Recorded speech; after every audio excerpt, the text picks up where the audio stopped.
Hello everyone, this is Daren with Madcap Toys. Thank you for joining me today, and I'm thankful to be with you. Hope you enjoy this video. Today we're doing a true toy review. Today's toy review is going to be the 1978 Mego line of Buck Rogers in the 25th Century toy line.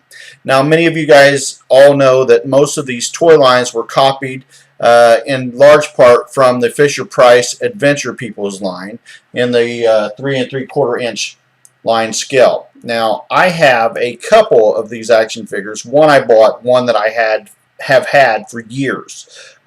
This one here, as you know, they have basically 5 points of articulation. You got one at the knees, that's 2, then the arms, and then of course the head moves a little bit. So many people consider that articulation. I really don't, because some of these heads are a little bit tight, and then some people may consider this articulative, the waistline, so that'd be 6 if you count that, which I don't count that. I took and I purchased this other Buck Rogers action figure because I had to repair one. That one there that I just put over there, I repaired him. He don't want to stand for me today, of course. I repaired him, and I basically had to take apart the back part of his screw out of his back and replace basically what we call the O-ring. This one here I purchased for my video and the stop motion production that we're working on very slowly but very surely of Buck Rogers and his bad day. That's the first video that we're putting out. We put out a test video. We're going to put a link to that in this video as well. But this one here I paid about $49 to get him here.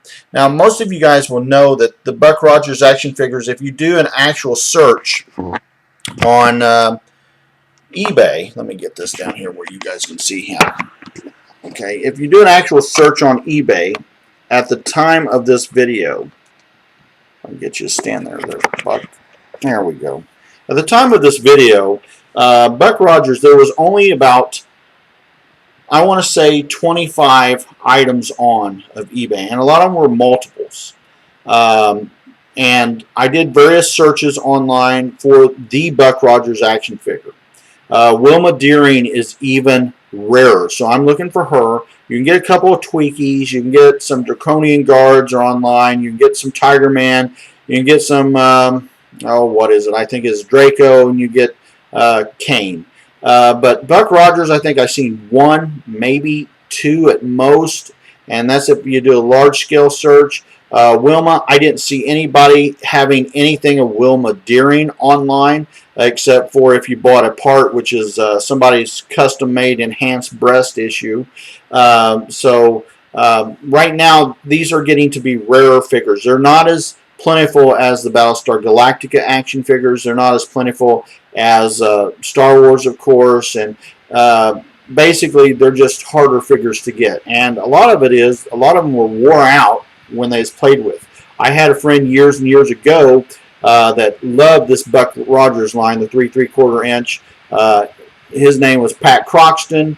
I collected some. I never had a Buck until I got a little bit older.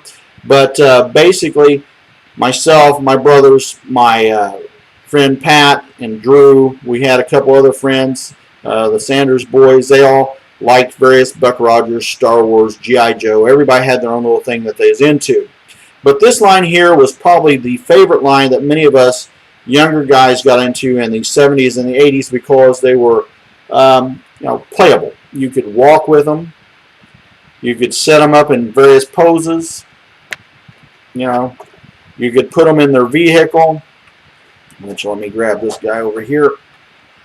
Show you this vehicle here. This is one of the ones that we are using for one of our stop motions. And you lift up the lid. For instance, this one don't want to stay up very well. And let me put this here, show you. Okay. An old Buck, you can bend his knees here and you can set him in the command module in the seat. You can have him drive or have somebody else there to drive with him. I don't have very many Buck Rogers figures. I think I've got a Tweaky, some Draconian Guards. I've got Tiger Man. I mean, they didn't really make that many figures for this line, but you can shut that thing up there and basically push him around. There you go. Okay, and I mean, and of course the cannon rotates and what have you. this here is what drew for many of us younger guys at the time. My cousin Marty, who's several years older than I am, they grew up with a lot of the 12.5 or 12-inch G.I. Joe action figures lines. But what made these guys so awesome is the scale. This scale just really works for a lot of us. And one of these times I'll do a video on this little Land Rover here. But the scale of this here was basically great for me and for my friends because, you know, you have smaller hands, you can get more accessories, you could play with them more, you could make your own world, and frankly they didn't take a ton of room, and you could actually have more of these guys laying around in your room, your toy room, etc. and so forth, and play with them. These guys here, like I said, were basically a lot of the companies, everybody wants to give Kenner the credit by and large for a lot of the 3 3/4 inch scale, and they're the ones that pretty much made it popular with the Star Wars line. But everybody was trying to get into the Star fad, space genre fad at the time. It was the hot thing. Lucas had took something and just knocked it out of the park. But basically, really, the guys that made the 3 3/4 line to start with that everybody took and copied was pretty much Fisher-Price and their Adventure People. Now, there may have been others out there too, but I'm not as aware of them. But these guys here, Mego line, these were one of Mego's better, in my opinion, created toys because it has it all. Again, he's got like the gun here, you know, where you can see it. I'll try to zoom in close when I get a chance if I don't forget. You know, you've got the elbow work, the head's a little bit of pivoting here, not up and down, but side to side. You've got the waist, and again, you got the elbows and the knees, okay, that will just move. And I'm very, very delicate with these guys because, again, a lot of these guys don't really exist anymore. I don't know if Funko is making a line of them or not. I haven't seen them right now. I haven't seen them in the order books. I haven't seen them anywhere else. It doesn't mean that they're not there because I may have missed them because I don't really appreciate the way they do a lot of things on that line. But anyway, these guys here, the vintage guys, are basically harder to get because they were used and abused, played with, and that little band in there popped or something happened, something would break. Back in the day, it was just cheaper to take and chuck it for $1.97, 99 cents, 95 cents, whatever the case is. If they were on sale, $2, 99 cents at the high end, you could replace this toy, which, you know, at the time when people were making $3.15 an hour at minimum wage, it may have been a lot of money, but in comparison to today, it's cheap. I paid about, oh my goodness, I couldn't even do the math, almost 1,000 times what this originally came out, maybe a little more. All right, basically, like I said, I paid $49 for mine that I just got in because I didn't know if I could honestly repair him to a state that was you know, would make him presentable, especially for my stop motion films that we're working on right now. But he looks pretty good. The only thing that we're missing on my old guy here is his gun, and that's a big deal whenever you're trying to shoot a video and trying to make it look as good as you can.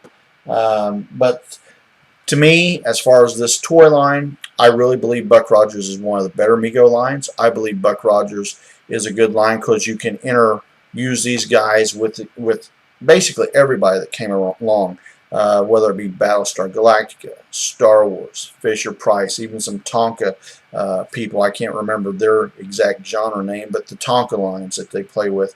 And you just have about everybody. G.I. Joe, everybody was hitting the 3 3/4 inch line because it's cheaper, and it took something from being what they called a doll, which had a tax on it at the time. To get tax being imported in, they made it into what they call an action figure, which is very, very important. Alright guys, I'm also going to give you a video of some of the commercials of Buck Rogers, which I will also tie in because I do like some of the vintage commercials. Haven't been putting a lot of them on, but I'm going to tie them in with this video. I'm also going to take and encourage you to comment and tell me what you think about the Mego toy, if it was good or not, and let me know what you think. Did you like the Mego line of Buck Rogers, the 25th century? Is there a favorite toy in the line that you like? Is there a toy that you wish they would have made that they did not make? in the line.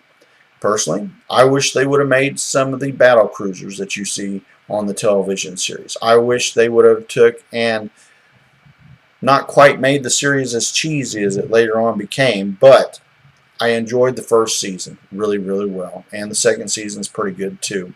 But it could always been better. All right, guys, let me know what you think. I appreciate your time. Maintain assembly. Each plane and action figure sold separately. There's Twiki. He can pretend he's being chased by Draco, Tigerman, and the Draconian Guard.